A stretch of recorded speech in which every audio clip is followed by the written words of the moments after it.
Seperti kita ketahui juga bersama ya, ini udah ada surat teguran juga dari Menteri ya. Menteri terkait TP Open Damping. Nah, kita tuntut. Kita tuntut supaya bagaimana tanggung jawab mereka lah. Banyak kali Pak, sebidang forumnya, ya kan. Cuman kapan kerjanya aja yang perlu diinikan. Ya kan? Ada forum DAS, ada forum kehutanan daerah. Oh banyak ya.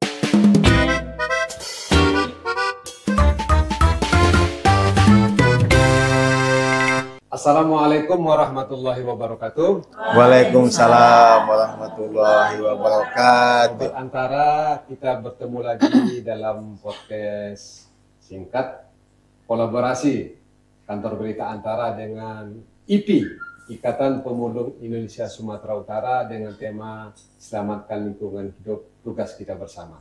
Nah, kali ini saya tetap didampingi sama Bang Putra untuk menjadi host kita, dan alhamdulillah kali ini kita, istimewa ini, kita hadir di tengah kita Ibu Kepala Dinas Lingkungan Hidup dan Kehutanan Provinsi Sumatera Utara, Ibu Yuliani Siregar. Assalamualaikum Bu. Waalaikumsalam warahmatullahi wabarakatuh. Ya, selamat datang di Galeri IPI ini Bu, Ikatan Pemulung Indonesia Sumatera Utara. Dan kali ini Bu, kita ingin mengulik sedikit lah tentang kondisi lingkungan hidup di Sumatera Utara. Jadi kan sekarang ini kan masalah lingkungan hidup cukup menarik ini Bu. Bahkan di Sumatera, di Jawa Barat, Kang Deddy itu sampai berani merobohkan lokasi wisata di puncak bukit karena dianggap bakal merusak lingkungan hidup. Nah, kalau di Sumatera Utara sendiri gimana sebenarnya kondisi lingkungan hidup termasuk dalam pengelolaan sampah kita ini? Baik, terkait masalah sampah Sumatera Utara, seperti kita ketahui juga bersama ya, ini udah ada surat teguran juga dari Menteri ya. Menteri terkait TP Open Damping. Jadi Sumatera Utara ini pada umumnya TPA itu adalah TPA Open Damping. Seharusnya TPA itu TPST ya, dimana di situ langsung diolah, diolah menjadi contoh ya, sampah-sampah organik harusnya diolah bisa jadi kompos ya kan, atau dengan magonisasi ya, apa namanya, magot itu kan makan sampah organik ya, mungkin bisa juga kotoran dari magot bisa jadi ini ya, apa namanya, pupuk dan magotnya sendiri bisa ini ya dijadikan pelet ya, pelet, dan ada juga katanya untuk kecantikan malah. Bisa. Malah ada kata industri yang udah mengolah itu magot itu. Ada katanya di Sumatera Utara udah ada Bahan baku magot. Magot. Nah, dari apa namanya, dari ulat itu, ulat magot. Magot ini kan dari lalat ya. Lalat metamorfosa, terus dia jadi ulat ya, ulat jadi kepompong. Nah, itu nanti yang bisa diolah. Selain itu kan ada kotorannya tuh, itu kan jadi pupuk ini, bisa jadi pupuk kan gitu. Nanti kita harapkan bisa jadi sirkular ekonomi ya, terkait masalah sampah. Yang sampah itu bisa jadi uang sebenarnya. Tapi di Sumatera Utara belum ada seperti itu. Ya, kita buat bank, dibuat bank sampah juga, bank sampahnya nggak berjalan. Jadi ibu-ibu ini ibu-ibu rumah tangga, saya pun ibu rumah tangga. Ya, nah diharapkan ini tadi perannya keluarga ini ya, sampah itu kalau bisa dipilah dulu dari ini. Jangan asal buang aja semua. Jangan asal buang, dipilahlah dari rumah. Mana sampah organik, mana sampah anorganik. Jadi anorganik kan bisa diolah lagi ya, pada pihak ketiga tuh yang bisa mengolah sampah organik.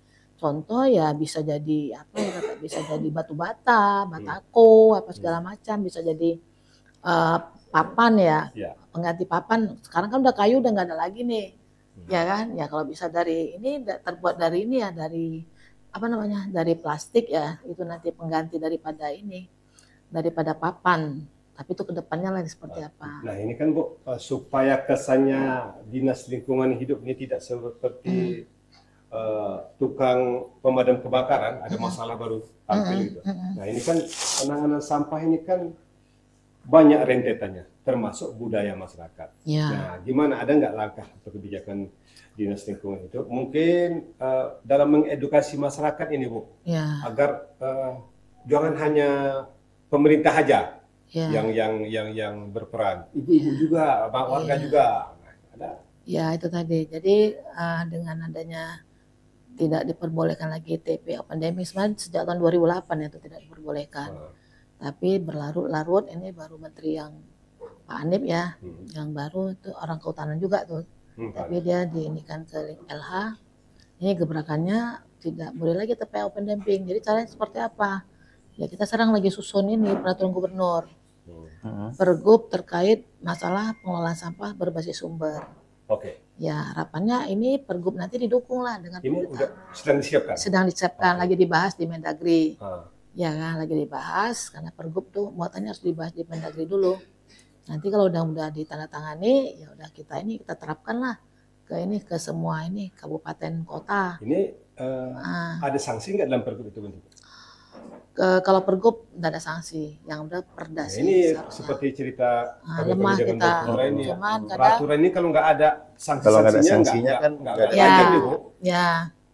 Kalau sanksi kan udah ada di ini apa namanya Permen nomor berapa tuh? Tahun 18 ya, tahun 2008 kali mungkin sudah ada sanksinya. Ini makanya tim dari kementerian juga kan mau turun KLHK kementerian Gakumnya kan Gakumnya LH nih mau turun ke lapangan terkait masalah TPA ini, TPA open damping. Kalau nggak ada upaya sanksi hukum, otomatis tetap juga dibuat ini. Karena masalah sampah ini boleh dikatakan sepele ya.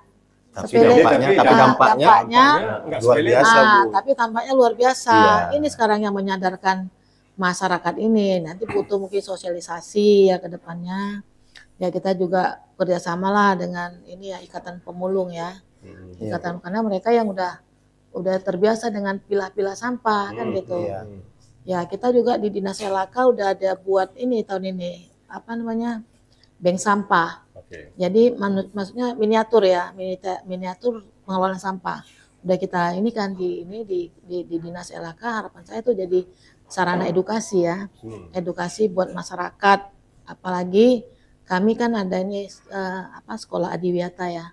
Sekolah yang berwawasan lingkungan. Ya kalau bisa anak-anak itu dari mulai usia dini udah kita didik seperti itu. Ya tertanam sejak dini. Gimana kayak di luar negeri di Jepang itu. Betul. Ya ada sampah dia masukkan ke dalam tas. Ya kan kita ada sampah enak aja buang seperti ini. Kan gitu Pak. Dinas pendidikan itu ada program Disaku tuh. Disaku. Lihat sampah kutip. Ya itu harus seperti itu. Harus menyeluruh. Ya harusnya seperti nanti kita kerjasama juga dengan dinas pendidikan lah. Intinya. Kalau kita udah ada sekolah di Wiyata itu, sekolah berwawasan lingkungan. Makanya ke depan juga kita mau panggil juga itu produsen sampah itu. Ya apa kontribusinya sama ini. Apa CSR-nya ya mungkin ya. Akibat dari sampah dia. Ini kan banyak ini sampah-sampah ini kan hasil industri. Nah, perusahaan-perusahaan itu panen duit lah dengan produksi mereka, Bu. Tapi sampahnya itu yang harus kita ini kita tuntut. Kita tuntut supaya bagaimana tanggung jawab mereka lah terhadap sampah yang dihasilkan, ya kan. Contoh tadi ya mungkin Unilever kan paling banyak juga itu kan. Ya kan mulai dari sampo ya kan, sikat gigi apa segala macam minyak segala macam ya kan. Minyak kemasan itu ya. Nah, itulah yang mau kita kejar bagaimana ininya tanggung jawab dia ya kan terhadap sampah yang dihasilkan. Tapi hal-hal ini semua ya tidak seperti membalikkan telapak tangan juga ya kita ya usaha ini. Tapi namanya kita harus berjalan. Kalau kita tidak berjalan, kita tidak akan tahu apa yang kita lihat di depan. Ya, yang Unilever tadi yang belum dipanggil, Bu. Belum, ini mau kita mau nggak Unilever aja semuanya produsen sampah, ya kan kita undang ya melalui paling nggak melalui Pak Sekda lah, ya kan. Nanti kalau saya ngundang datang tukang sapunya, ya kan. Enggak lah, atau mungkin Pak Gubernur yang undang. Ya, atau Pak biasanya ke Sekda itu Pak yang undang. Ya kan kalau bisa yang mimpin ya kita minta Pak Gubernur atau Pak Sekda. Apalagi Pak Gubernur kan sekarang kan menerapkan konsep kolaborasi sumber berkah. Nah, dengan kolaborasi perusahaan-perusahaan itu juga mudah-mudahan berkah ini sampah bisa tertanam. Iya, sampah bisa jadi uang ya kan. Iya. Itu sih sebenarnya ini kita ya TPST sebenarnya harusnya kita bangun ya. Tapi itu TPST juga memang kewenangannya di kabupaten kota. TPST. Ya, TPST, TPA ya. Kita TPA regional ya sebenarnya kewenangan daripada provinsi. Kendala di membuat TPA regional itu apa, Bu? Kendala biaya. Oh, biaya. Ya, jadi kalau bisa ada investor, mana tahu ada investor nih dengar saya ini ya kan, dia bisa disampaikan dari antara ya kan, mau tanamkan ini ya kita siap ya kan. Lokasi udah ada, kalau untuk di STM Ilir itu ya 50 hektar ya. 50 hektar? Udah ada, 50, ya 50 meter, 50 hektar lah. Ya 50 hektar. Ini udah ada di STM ini, STM Ilir kemarin, tapi terkendala ini apa namanya? Ya kemarin ganti ruginya yang belum pas kali atau kisarannya berapa? Katanya paling enggak kok TPA regional itu paling enggak 50 ini. 50 hektar. 50 hektar. Biayanya itu saya rasa kalau tahun 2022 tuh 250 M. 250. Ya, ini nggak tahu kok udah tahun sekarang berapa.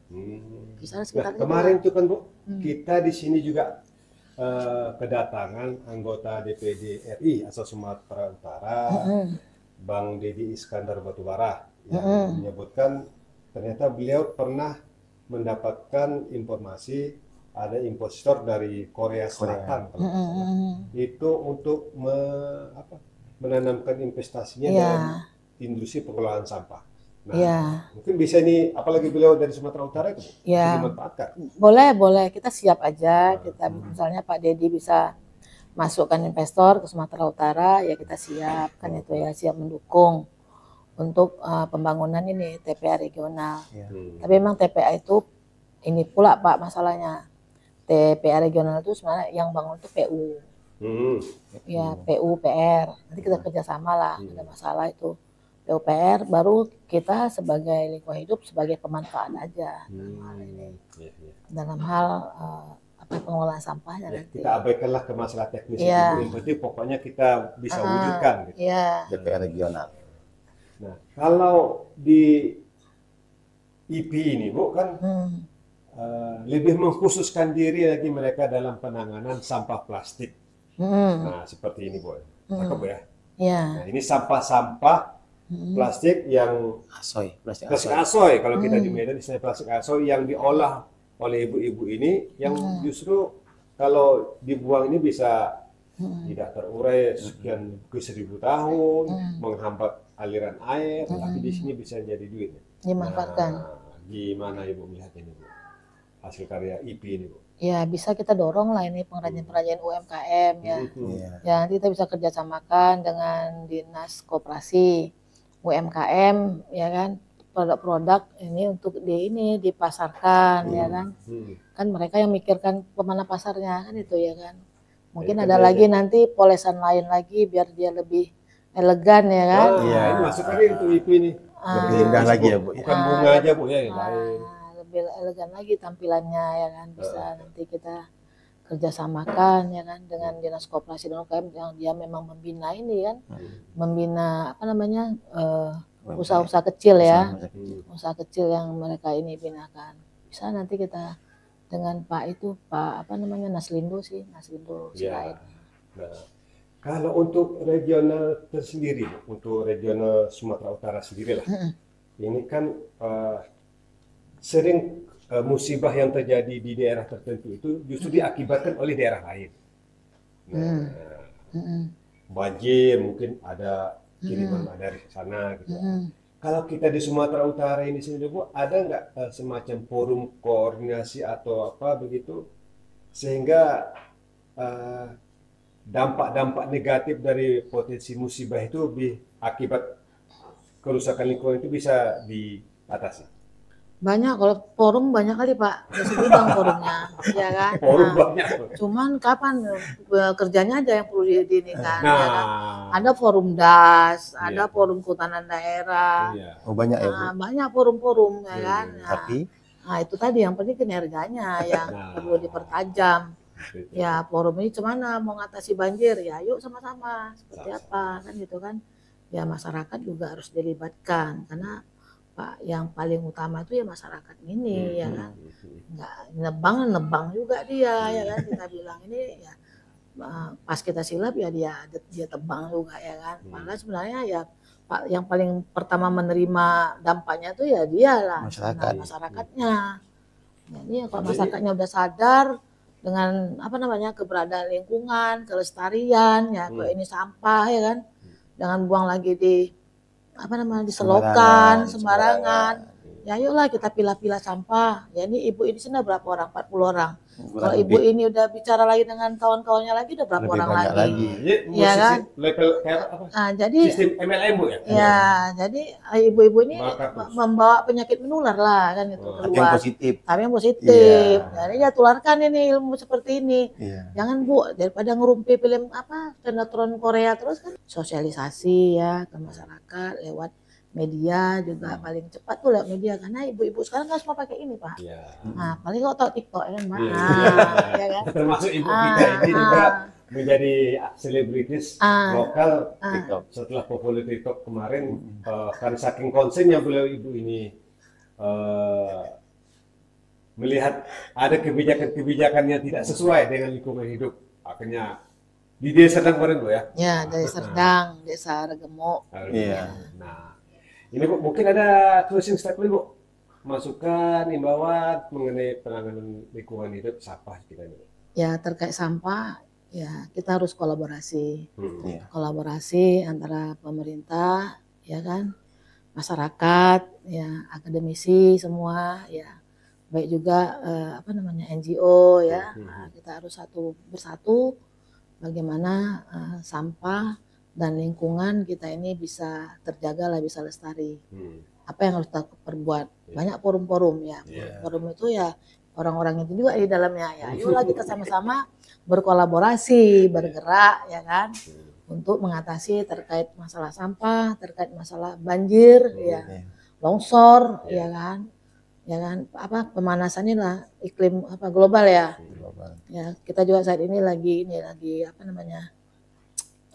kita sih terlambat ya dibanding dengan daerah lain. Daerah lain di tahun 2003 itu dia udah prediksi ya kan akibat degradasi ini apa yang akan terjadi.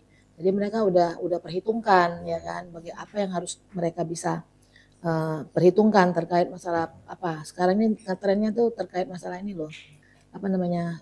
Perdagangan karbon ya. Kita Sumatera Utara ini saya baru mulai baru ini tim ya untuk menilai ya berapa sebenarnya karbon yang di Sumatera Utara ini, penyerapan karbon yang bisa dilakukan, CO2 equivalennya kira-kira berapa nanti ini ya, untuk mengatasi tadi tuh pemanasan global ya.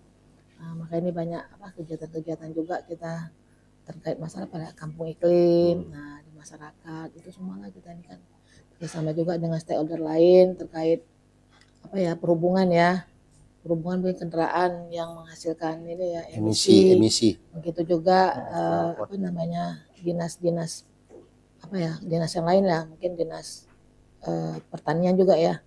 Bagaimana mereka itu biar menggunakan pupuk ini ya, pupuk yang ramah lingkungan ya. Nah itu kan ke depan untuk itu semua. Itu juga SDM ya, energi.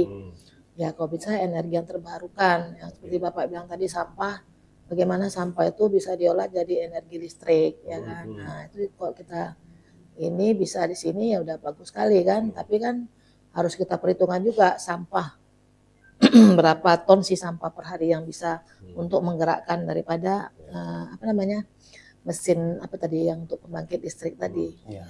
Tapi hitung-hitung juga Pak, ya kalau memang lebih untung pakai listrik doang daripada pakai itu ya mungkin nggak akan mungkin kan gitu. Nah, jangan kita gaya-gayaan kan gitu ya. Nah, terakhir rupanya tak lebih nombok. Nah, itu yang buat kita rusak ini Pak. Jadi bagus kita perhitungan dulu, untung nggak kan gitu. Kalau untung ya oke kita jalankan, mainkan. Tapi kalau nggak untung, lebih untung pakai listrik doang, ngapain kita pakai energi terbarukan yang lebih besar biayanya ke situ, ya kan? Nah, jadi efisiensinya juga harus kita perhitungkan. Itu aja dari saya. Nah, demikian Sobat Antara dialog singkat kita dengan Ibu Kepala Dinas Lingkungan Hidup dan Kehutanan. Ternyata memang masalah lingkungan hidup, masalah sampah bukan hanya tanggung jawab pemerintah. Karena pengaruhnya, dampaknya akan dirasakan bersama dan akan diwariskan kepada anak cucu kita. Karena itu mari kita berkolaborasi dalam penanganan sampah, dalam penanganan lingkungan hidup agar bisa terus mewujudkan sumut yang berkah. Terima kasih. Assalamualaikum warahmatullahi wabarakatuh. Waalaikumsalam. Waalaikumsalam.